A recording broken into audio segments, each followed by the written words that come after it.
Harappan civilization. Uncovering the past, discovery and timeline. Revealing the glory of the past. Imagine करो, तुम ancient ruins के पास रहते हो, लेकिन तुम्हें पता ही नहीं कि वो एक्चुअली क्या हैं। काफ़ी सालों तक लोगों को ब्रिक्स और कुछ ऑब्जेक्ट्स मिलते रहे, लेकिन किसी को भी उनकी रियल स्टोरी नहीं पता थी।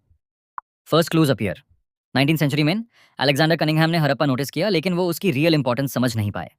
इस वजह से डिस्कवरी अभी भी इनकम्प्लीट थी। The big discovery. 1924 में जॉन मार्शल ने दुनिया को एक नई सिविलाइजेशन के बारे में बताया। एकदम से इंडिया की हिस्ट्री हजारों साल पुरानी हो गई। वाई हड़प्पन? इस सिविलाइजेशन का नाम हड़प्पन इसलिए पड़ा क्योंकि हड़प्पा वो जगह थी जहां इसे पहली बार आइडेंटिफाई किया गया। इससे इंडस वैली सिविलाइजेशन भी कहते हैं क्योंकि काफ़ी अर्ली साइट्स इंडस रिवर और उसकी ट्रिब्यूटरीज के पास मिली हैं। How do we study the past?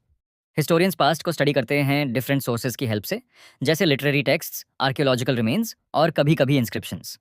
लेकिन हड़प्पन केस में स्क्रिप्ट अभी तक डिसाइफर नहीं हुई है, इसलिए हम मेनली आर्कियोलॉजिकल एविडेंस पर रिलाई करते हैं। Word focus अनडिसाइफर्ड। अनडिसाइफर्ड का मतलब होता है ऐसा स्क्रिप्ट जो अभी तक रीड या समझा नहीं जा सकता। What is archaeological evidence? Archaeological evidence में फिजिकल रिमेन्स आते हैं, जैसे बिल्डिंग्स, टूल्स, पॉटरी, सील्स और बोन्स। इन्हें एक्सकवेशन के थ्रू स्टडी किया जाता है। ये हमें हेल्प करते हैं पास्ट लाइफ को समझने में, बिना रिटन रिकॉर्ड्स के भी। Understanding time period. Harappan civilization काफ़ी लंबी ड्यूरेशन तक एग्जिस्ट करती रही, लगभग 3300 BCE से 1300 BCE तक।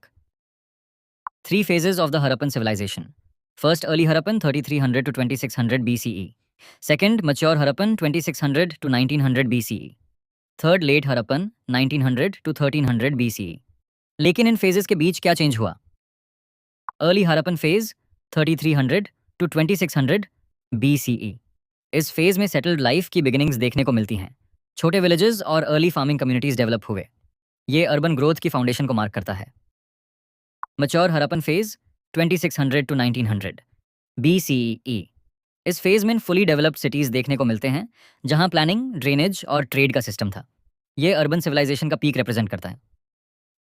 Late Harappan phase 1900 to 1300 BCE। इस फेज में अर्बन लाइफ डिक्लाइन होने लगी और सेटलमेंट्स छोटे और स्कैटर्ड हो गए। ये फेज ट्रांसफॉर्मेशन और ग्रेजुअल डिक्लाइन को दिखाता है। अब हम डिस्कवरी और टाइमलाइन समझ चुके हैं, लेकिन ये सिविलाइजेशन कितनी दूर तक स्प्रेड हुई? चलिए अब इसकी ज्योग्राफी एक्सप्लोर करते हैं।